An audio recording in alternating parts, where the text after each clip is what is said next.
বিরাট কোহলি শেষ অনেকেই দেখে ফেলছিলেন। ইন্ডিয়ান পত্রপত্রিকা তো বটেই, সারা পৃথিবীর অনেক বড় বড় মিডিয়া, বড় বড় কমেন্টেটর, বড় বড় বিশেষজ্ঞ বলতেছিলেন যে বিরাট কোহলির জন্য সম্ভবত এই অস্ট্রেলিয়া ট্যুরটাই শেষ টেস্ট সফর হতে যাচ্ছে। এর আগে টি-20 তো বাদ দিয়ে দিচ্ছেন খেলা, বিশ্বকাপ জিতে। তারপরে এবার টেস্ট যদি এখানে শেষ হয়ে যায়, ওয়ানডেও হয়তো আর খুব লম্বা হবে না। ফলে অনেকে এপিটাপ লেখা শুরু করে দিছিলেন। কিন্তু end of the day Virat Kohli বলা হয় যে কামব্যাক কিং। আবারও একটা লম্বা সময়, প্রায় 1.5 বছর পরে সেই অস্ট্রেলিয়াতে সেঞ্চুরি করে কামব্যাক করলেন। এখন এই কামব্যাকের অর্থটা কী?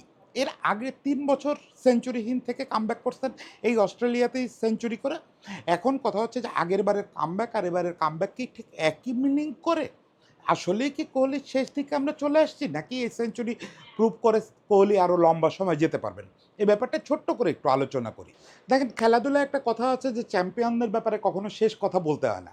চ্যাম্পিয়নদের ব্যাপারে শেষ কথা বলার অধিকার একমাত্র ওই চ্যাম্পিয়নের। কারণ হচ্ছে যে তাদের কখন শেষ, এটা আমরা বাইরে থেকে ঠিক বুঝতে পারবো না। এর আগে বহু চ্যাম্পিয়ন ক্রিকেটারের ব্যাপারে, চ্যাম্পিয়ন ফুটবলারের ব্যাপারে বা চ্যাম্পিয়ন অ্যাথলেটের ব্যাপারে এরকম শেষ কথা সারা পৃথিবী বলে ফেলছে। তারপরে দেখা গেছে যে সে তার সেরাটা জমায়ে রাখছে। আমরা উদাহরণ হিসাবে 2016 সালের মেসির কথা বলতে পারি।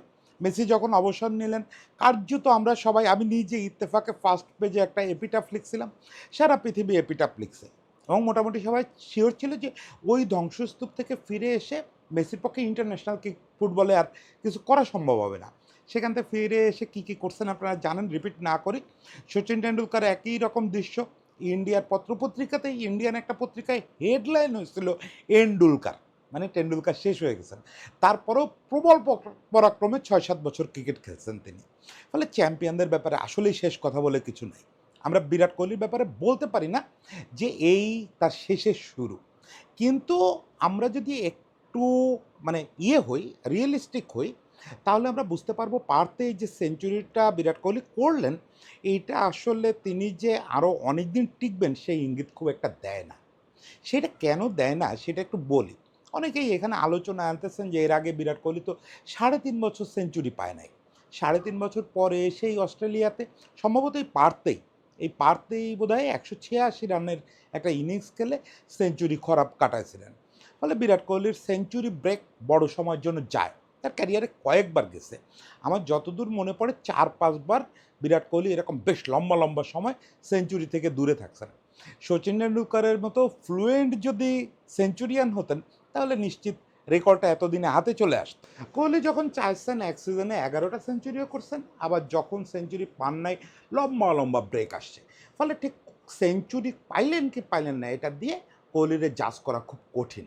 এবং একই সঙ্গে আমার এটাও স্বীকার করতে হবে যে পারতে এই সেঞ্চুরিটা যেভাবে করছেন, বিশেষ করে সেকেন্ড 50টা, এটা ওয়াজ ট্রিমেন্ডাস। একটা ছক্কা মারছেন, সেই বিশেষ করে যে থার্ড ম্যানের উপর দিয়ে একটা ছক্কা মারছেন, এটা তো সুপার সুপার, এই মানে স্প্লেন্ডেড একটা ছক্কা। সব মিলে কোহলি টাচে থাকবেন, এটাই স্বাভাবিক।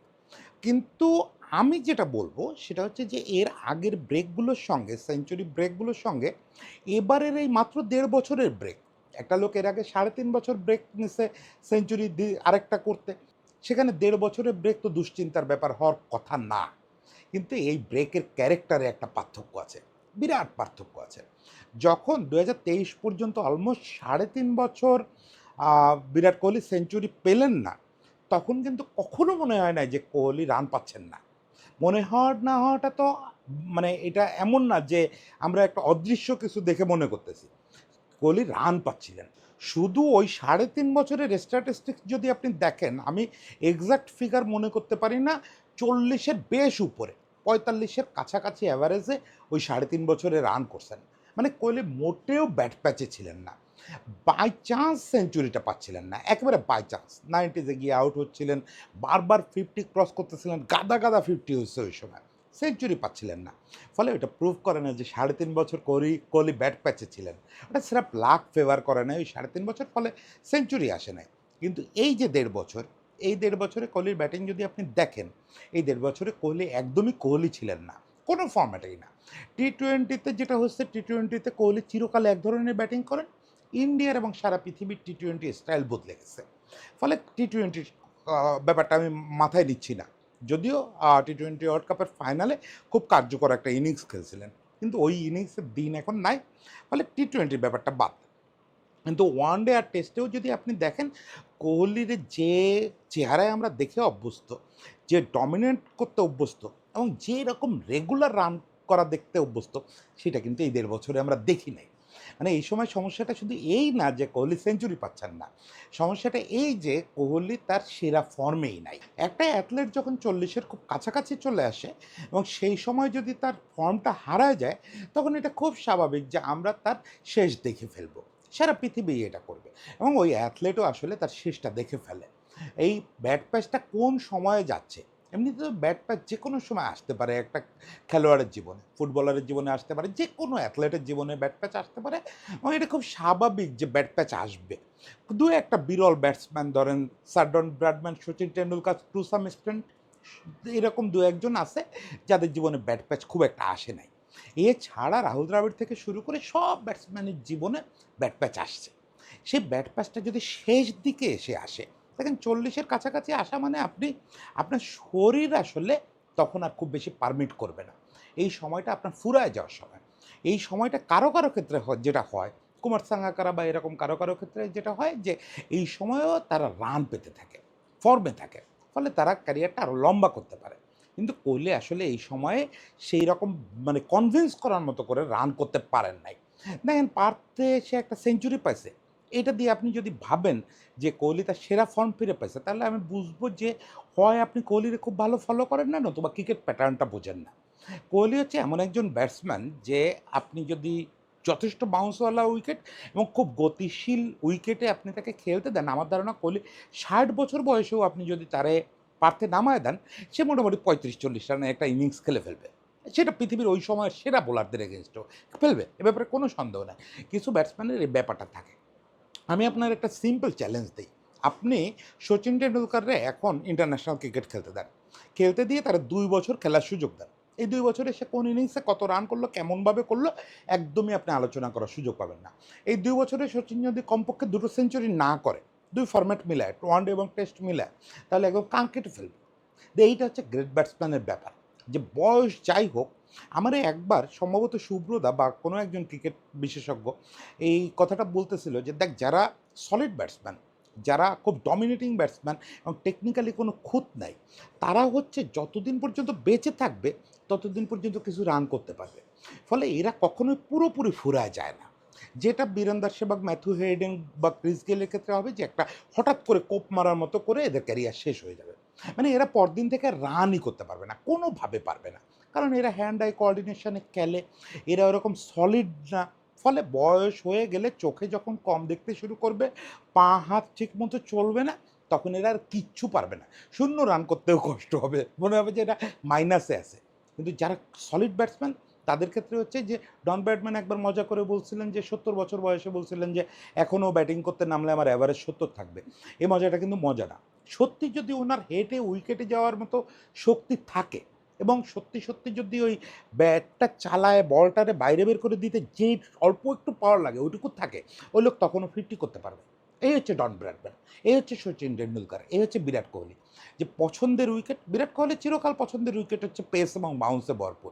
হাই পেস হাই বাউন্স পাইলে বিরাট কোহলি, ওই যে বললাম, 60 বছর বয়সেও সেঞ্চুরি করে ফেলতে পারে। তা দিয়ে বিরাট কোহলির আপনি কন্টিনিউ করাতে পারবেন না। কারণ বিরাট কোহলি ওই যে জায়গাটা অকুপাই করে রাখবে ৩ নম্বর বা ৪ নম্বরে, ওই জায়গাটার মূল্য অনেক। ওই জায়গাটা, এটা তো ধরেন গাম্বিয়া টিম না, বা ওই যে আজকাল কত কত শত টিম টি-20 খেলে ওরকম টিম না। এটা তো ইন্ডিয়া। এখানে ৩ নম্বর ৪ নম্বরে যে খেলবে তাকে এভরি অল্টারনেটিভ ইনিংসে রান করতে হবে। মানে আপনি এই ইনিংসে ৫ মারছেন মানে পরের ইনিংসে আপনাকে অবশ্যই ১০০ মারতে হবে। এই ইনিংসে ৩০ করছেন মানে পরের ইনিংসে আপনাকে অবশ্যই ৭০ করতে হবে। এরকম একটা চ্যালেঞ্জ নিয়ে খেলার যে জায়গা, সেই জায়গাটায় বিরাট কোহলি আছে কিনা এটা নিয়ে আমার ব্যাপক সন্দেহ, ব্যাপক সন্দেহ। পার্থের এই সেঞ্চুরি সেই জায়গাটা পূরণ করতে পারবে না। আমি দেখছি যে সে one of the master of spin bowling, spin bowling খেলার মাস্টার। কিন্তু লাস্ট সিরিজে দেখেন নিজের মাটিতে নিউজিল্যান্ডের স্পিনারদের খেলতে কী পরিমাণে স্ট্রাগল করলো। মানে টাফ উইকেট যেটা, এটা ঠিক যে এই পার্থে প্রথম দিনে বল অনেক মুভ করছে এবং সেটা কিন্তু আমরা দেখছি যে যখন মুভ করছে তখন কিন্তু বিরাট কোহলি তার ন্যাচারাল খেলা খেলতে পারেনি।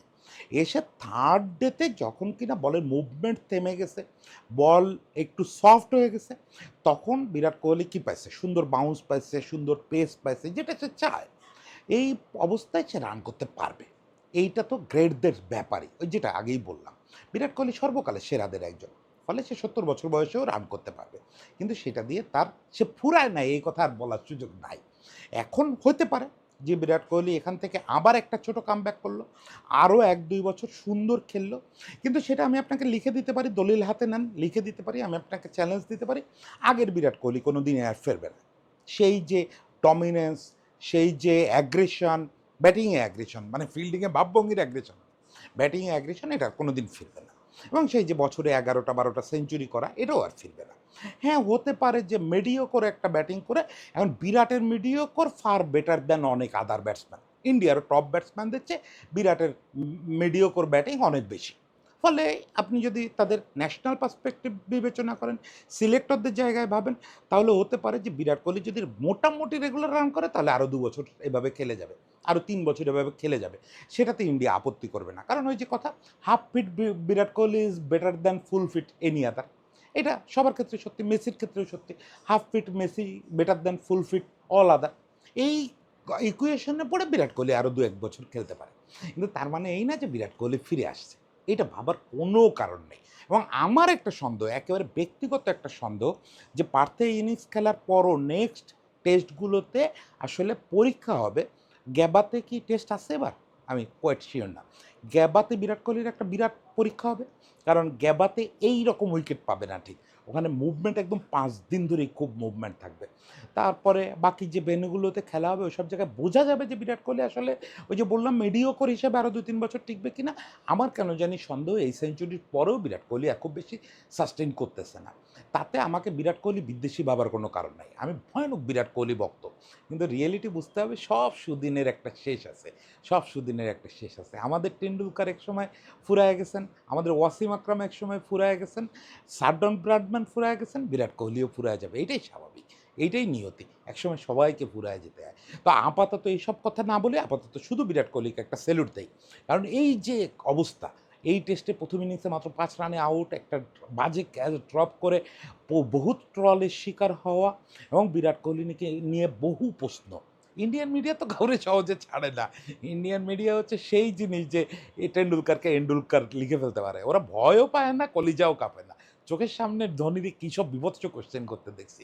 যাই হোক, এটাই হওয়া উচিত। একটা মিডিয়া এরকম অ্যাগ্রেসিভ হওয়া উচিত। তো সেই বিরাট কোহলি ওরকম প্রতিকূল পরিস্থিতির মধ্যে ফিরে দাঁড়ায় আবার যে সেঞ্চুরিটা করছেন, তাতে তিনি টিকবেন কি টিকবেন না এই প্রশ্ন খুব বেশি জরুরি না। জরুরি হচ্ছে ওরকম একটা অবস্থায় একটা সেঞ্চুরি করে নিজেকে আরেকবার বুঝায়ে দেওয়া যে আমি king Kohli, king of comeback. সেই জিনিসটা বুঝায়ে দেওয়া। ফলে বিরাট কোহলিকে একটা স্যালুট থাকলো এবং তার ভবিষ্যতের জন্য শুভকামনা।